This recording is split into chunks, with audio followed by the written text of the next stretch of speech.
అయితే justice Narasimha Reddy commission పై BJP నేత NVSS Prabhakar పలు కీలక వ్యాఖ్యలు చేశారు. విద్యుత్ కొనుగోలు ఒప్పందంపై విచారణ ఇంకొక వారం పొడిగించాలని డిమాండ్ చేస్తున్నారు. విద్యుత్ కొనుగోళ్లలో డబ్బులు చేతులు మారాయని గతంలోనే కాంగ్రెస్ ఆరోపించింది.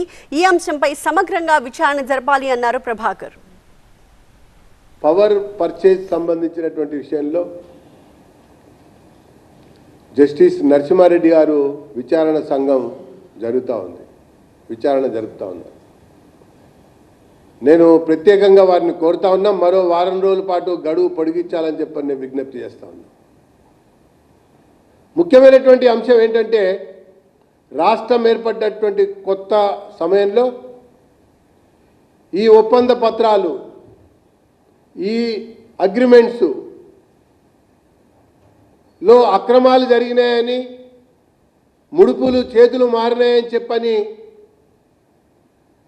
అప్పటి గౌరవ శాసనసభ్యుడు రేవంత్ రెడ్డి గారు మాట్లాడారు శాసనసభలో. ఐవీఎఫ్ ఒక అధునాతన సంతానోత్పత్తి చికిత్స. అనేక దంపతులకు తల్లిదండ్రులు కావాలనే వారి కలను నెరవేర్చుకోవడానికి సహాయపడుతుంది. ఈ రోజే ఓఎస్ఎస్ ఫర్టిలిటీని సందర్శించండి. జానారెడ్డి గారు ప్రతిపక్ష నాయకుడు మాట్లాడారు అప్పుడు శాసనసభలో.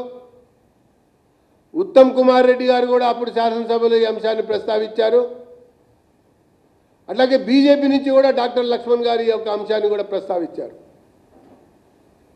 కేవలం ఈ విచారణ అనేది అధికారులకు పరిమితం చేయటం కాకుండా, ఆనాడు బలమైనటువంటి ఆధారాలతో ఈ ఒప్పందాలని తప్పుపట్టినటువంటి రేవంత్ రెడ్డి గారిని, ఉత్తమ్ కుమార్ రెడ్డి గారిని, అదే రకంగా జానారెడ్డి గారిని కూడా ఈ కమిషన్ పిలవాలని చెప్పని భారతీయ జనతా పార్టీ పక్షాన నేను డిమాండ్ చేస్తా ఉన్నా.